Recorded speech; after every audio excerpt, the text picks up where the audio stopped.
Hey guys, Dimension Master Studios here. How y'all doing? So I'm sure as you guys know, in the past few years, we've been getting various comics for the Ninjago franchise. Stuff like the Garmadon solo comic and the recently released Shadowspin comic. However, long before that, back in the earlier days of the franchise, we got graphic novels for Ninjago telling us various stories about things that happened in Ninjago. And in these comics, we actually saw the debut of a fairly popular character for the Ninjago franchise who disappeared only a few years after their introduction, despite being pretty popular. With that character being the Phantom Ninja. So in today's video, I want to take a look at the Phantom Ninja and discuss their pretty interesting history as a Ninjago character. So let's get into this whole thing. So, when it comes to the Phantom Ninja, they made their debut in the 9th Ninjago graphic novel, fittingly enough titled Who is the Phantom Ninja? Now, the 9th graphic novel for Ninjago was released during the events of Season 3, Rebooted, meaning this was during the time when the ninja were going up against the Ninjroids, and the Ninjroids were the main antagonists of this graphic novel. During the graphic novel, we learned that the Ninjroids had apparently taken over a small village, and they had been forcing the villagers to create a bunch of parts so that way more Ninjroids could be created. However, shortly after this happened, a mysterious ninja would show up every single night in a cloud of smoke, and they would fight back against the Ninjroids before disappearing in another cloud of smoke. The main ninja team ended up hearing about this, so they decided to go and figure out what was going on. Also, one quick thing that I do want to say here, when it comes to the ninja team, it consists of the original 4 ninja and Nia, and for some reason Lloyd isn't here at all. And this is something that was strangely common with these graphic novels. For some reason, even though Lloyd was the Green Ninja and officially a part of the team, for some reason he was just excluded from a majority of these graphic novels and didn't really make appearances, which doesn't really make a lot of sense in my opinion. So that's why Lloyd isn't here. He's just gone for some reason, and it's never properly explained. Even though Garmadon is here, which makes this whole situation even more confusing. But anyway, back to the main plot. The ninja end up encountering the Phantom Ninja after they stop a truckload full of metal. And the ninja and the Phantom Ninja end up coming into conflict with one another, because even though they're on the same side and they want to both fight against the Ninjroids, the Phantom Ninja prefers to do things on their own, and they essentially operate more like a vigilante rather than a full-blown hero, and they also prefer to do things alone. So, like I said, when it came to the ninja and the Phantom Ninja, they ended up getting into conflict with one another. And the main ninja team tried to figure out anything they could about the Phantom Ninja, with Jay even thinking that the Phantom Ninja may have potentially been a Ninjroid the entire time, and as it turns out, this wasn't actually the case. But still, the team tried to figure out anything they could. That was, however, until Cole was able to track down the Phantom Ninja, and the two of them got in a fight against one another, where after the fight, Cole was able to learn the identity of the Phantom Ninja, and as it turns out, the Phantom Ninja was actually a girl named Salil, the daughter of the mayor of the village. And after Salil's identity is revealed, she reveals her backstory to Cole. Salil explains that she was a big fan of the ninja, and she was inspired by their heroics after hearing about what they did by fighting against the Skullkin warriors. So Salil started training in order to become a ninja in her own right. Now, when it came to Salil, she didn't know how to use Spinjitzu and she didn't have any elemental powers. However, Salil came up with another way to fight against bad guys. She used her intelligence and her chemistry knowledge in order to invent smoke pellets, which would allow her to disappear and reappear in a cloud of smoke, and she could also disorient her enemies while fighting against them.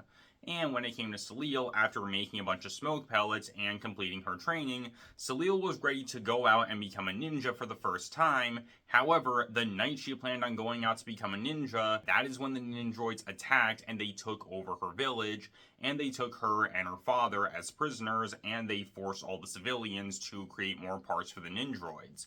However, Salil was actually able to figure out a way to escape from the place where her and her father were being held. So every single night, Salil would always sneak out of the place where she was being held, and she would don the mask of the Phantom Ninja, and she would begin to fight back against the Ninjroids.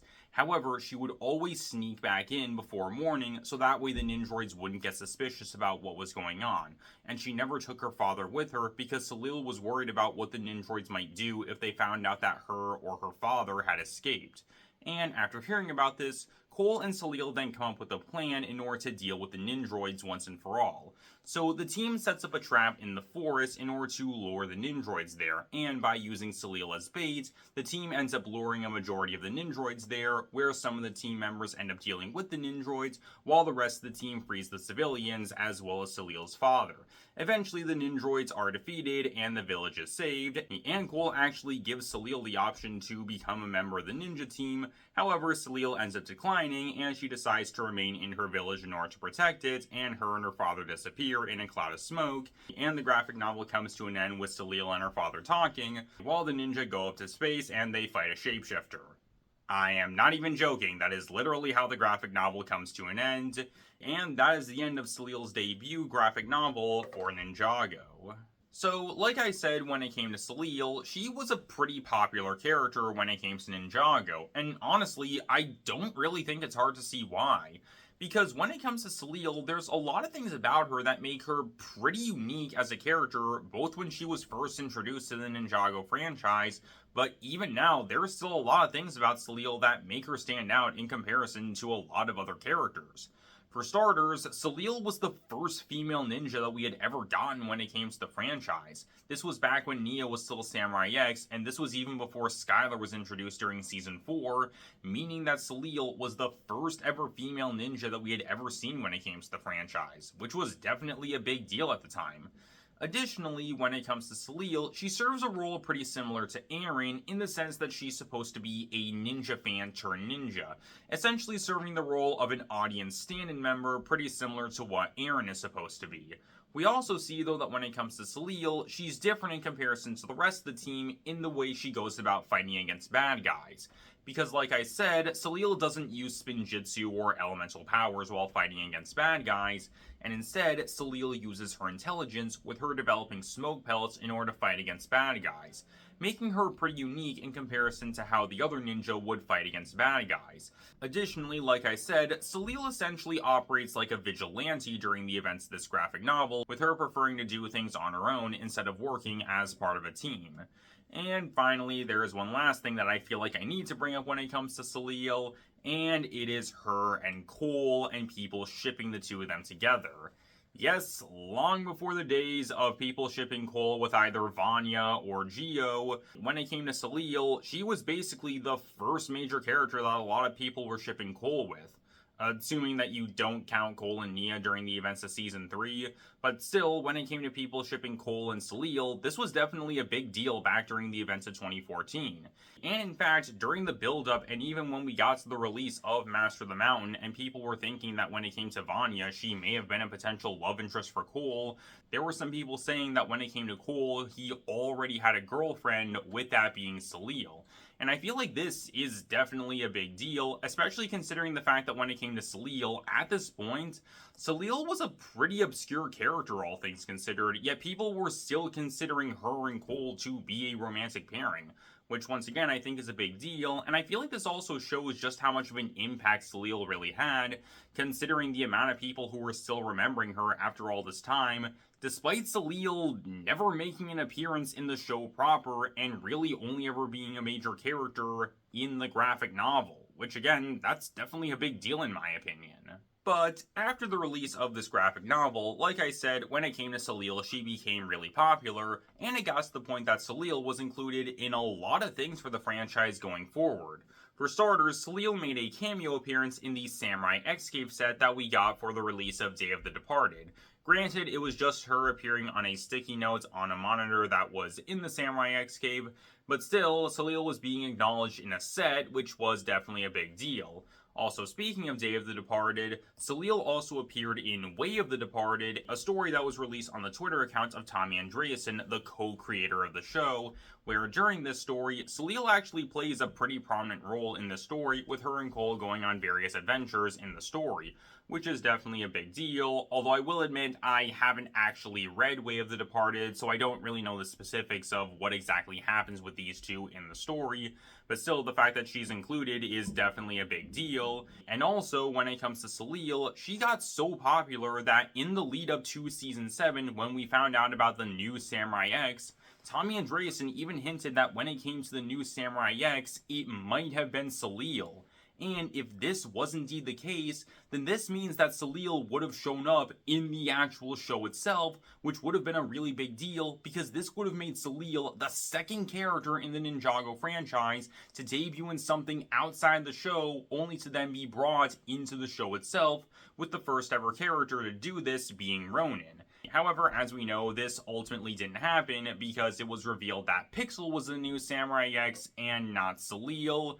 And if I'm gonna be honest, I feel like this was probably for the best, mainly because when it came to Salil, again, she made her debut in the graphic novels, and for people who didn't read the graphic novels, and for the people who only watched the show, they were probably going to be pretty confused about who this character was, considering, again, she wasn't in the show proper, meaning that the show would have had to go through a whole thing of trying to explain who Salil is and her connection to the ninja, since, again, she wasn't introduced in the show, but instead she was introduced in a graphic novel instead.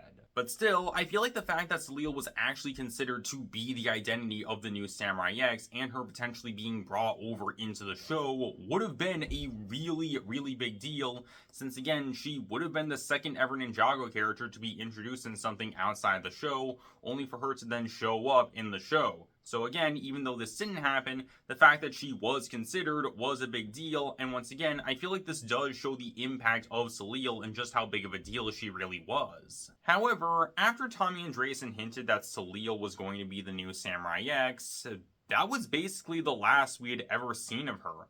When it came to Salil going forward, the franchise effectively stopped doing stuff with her. Salil stopped appearing in various things, she wasn't really being referenced anymore, and Salil's only appearances in the franchise going forward would be in the Way of the Departed story, something that isn't even properly canon to the events of the show. And I feel like this begs the obvious question, what exactly happened to Salil? Again, she was a pretty well-known and popular character when it came to Ninjago, and she was making constant and frequent appearances in various things, yet she stopped appearing after 2017. And again, why? Well, officially, we've never really been given a proper answer as to what exactly happened with Salil and why she stopped appearing and stuff.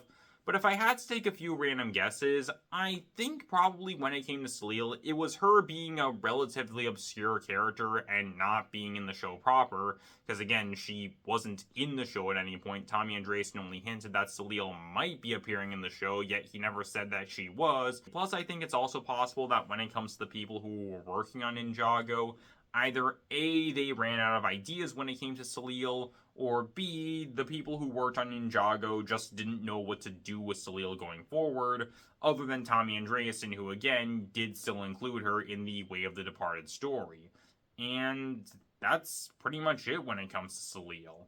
Again, she was first introduced in a Ninjago graphic novel, became a pretty popular character despite not appearing in the show proper, she made frequent appearances in various things, and it was even hinted that she might be appearing in the show, only for this to ultimately not happen, and she effectively disappeared after this happened.